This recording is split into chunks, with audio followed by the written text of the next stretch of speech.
Olá, seja muito bem-vindo para essa aula do livro Os Primeiros Passos do Discípulo.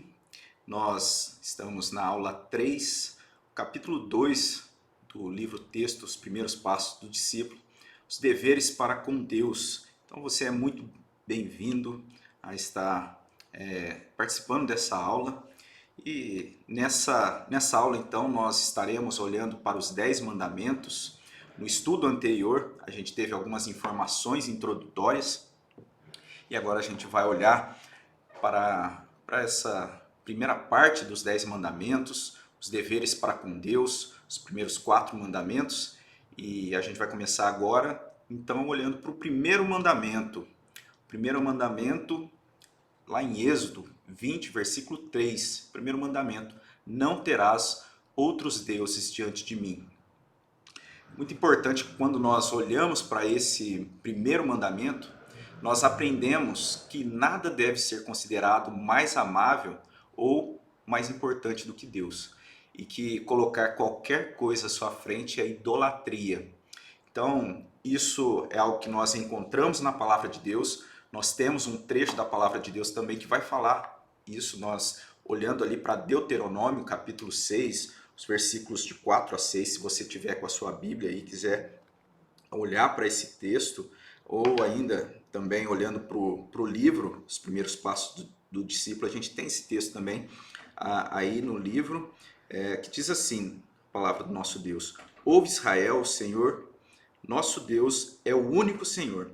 Amarás, pois, o Senhor teu Deus de todo o teu coração, de toda a tua alma e de toda a tua força. Então, qualquer coisa que seja colocada à frente de Deus é idolatria. Mas o que vem a ser idolatria?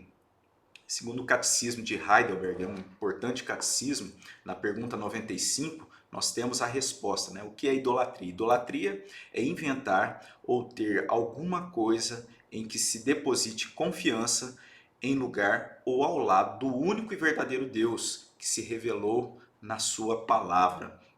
Então, esse é o primeiro mandamento: não terás outros deuses diante de mim. Um mandamento importante que mostra que nós devemos colocar e ter Deus como aquilo que é mais importante, e que qualquer coisa que seja colocado e considerado, ou seja, depositada a confiança ou comparado, né, com Deus, é idolatria. Então, isso, muitas vezes a idolatria é considerada apenas alguns aspectos, né, que muitas vezes a gente tem, por exemplo, aquilo que quando se volta-se para alguma estátua, alguma imagem, enfim. Mas o que a palavra vai mostrar, que qualquer coisa, quando é inventada ou colocado, depositado confiança no lugar do único e verdadeiro Deus, que se revelou na palavra, já se caracteriza como idolatria. E aí a gente pode ir para o segundo mandamento. O segundo mandamento, convido você também a se voltar à palavra de Deus ou acompanhar no livro texto, ali quando nós vemos em Êxodo 20, dos versos 4 a 6, que diz assim: não farás para ti imagem de escultura, nem semelhança alguma do que há em cima nos céus, nem embaixo na terra, nem nas águas debaixo da terra. Não as adorarás, nem lhes dará culto, porque eu sou o Senhor, teu Deus, Deus zeloso, que visita a iniquidade dos pais nos filhos até a terceira e quarta geração daqueles que me aborrecem, e faço misericórdia até 1000 gerações daqueles que me amam e guardam os meus mandamentos. Então, esse é o segundo mandamento que a gente tem, que Deus não deve ser concebido de acordo com a nossa imaginação. Nós precisamos reconhecer a Deus segundo a sua palavra.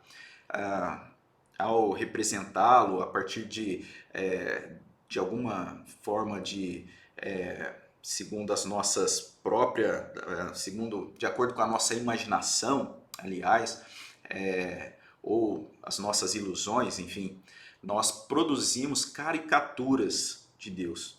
E Deus, ele deve ser então concebido conforme a sua própria palavra. Quando a gente vai lá para o Novo Testamento, como por exemplo no Evangelho de João, capítulo 4, verso 24, convido você também acompanhar esse texto da palavra de Deus, vai falar a respeito disso. Então, na palavra de Deus, João 4, versículo 24, diz assim: Deus é espírito, importa que os seus adoradores o adorem em espírito e em verdade.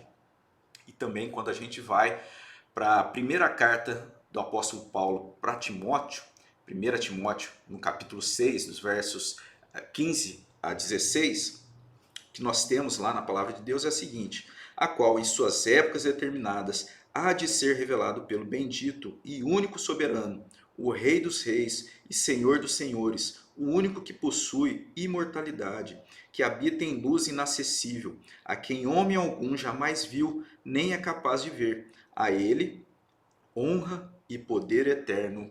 Amém. Então, essa é a palavra de Deus que mostra o ser de Deus, a forma correta de nós então termos, de nós considerarmos a Deus, e Deus ele não deve então ser concebido de acordo com a nossa imaginação, e sim de acordo com a sua própria palavra, de acordo conforme ele se revelou na sua palavra. Mais uma vez, o Catecismo de Heidelberg, na pergunta 96, então, nós temos o seguinte: não podemos representar Deus por imagens ou figura. Devemos adorá-lo somente da maneira que ele ordenou em sua palavra.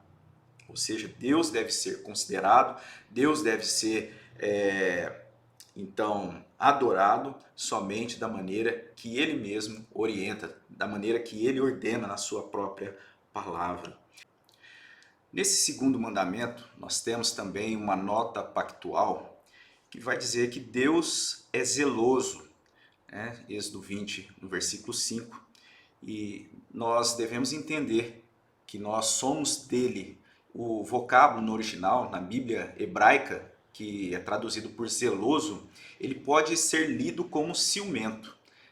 Deus estabeleceu um pacto, assim como no matrimônio, e nós temos que ser somente dele. A quebra deste pacto produz um estrago. Deus visita a iniquidade dos pais nos filhos até a terceira e quarta geração dos que o aborrecem.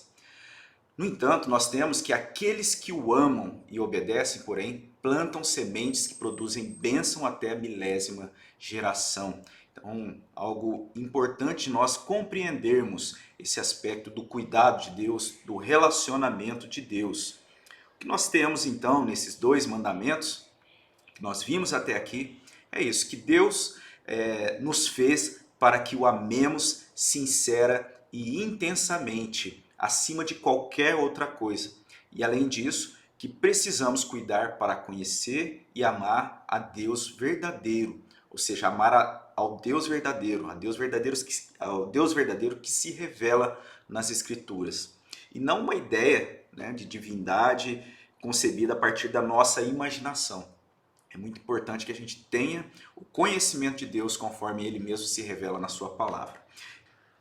No próximo segmento dessa aula, nós olharemos mais de perto para o terceiro e o quarto mandamento. Então convido você a dar continuidade a esse estudo desse capítulo. Eu encontro você lá.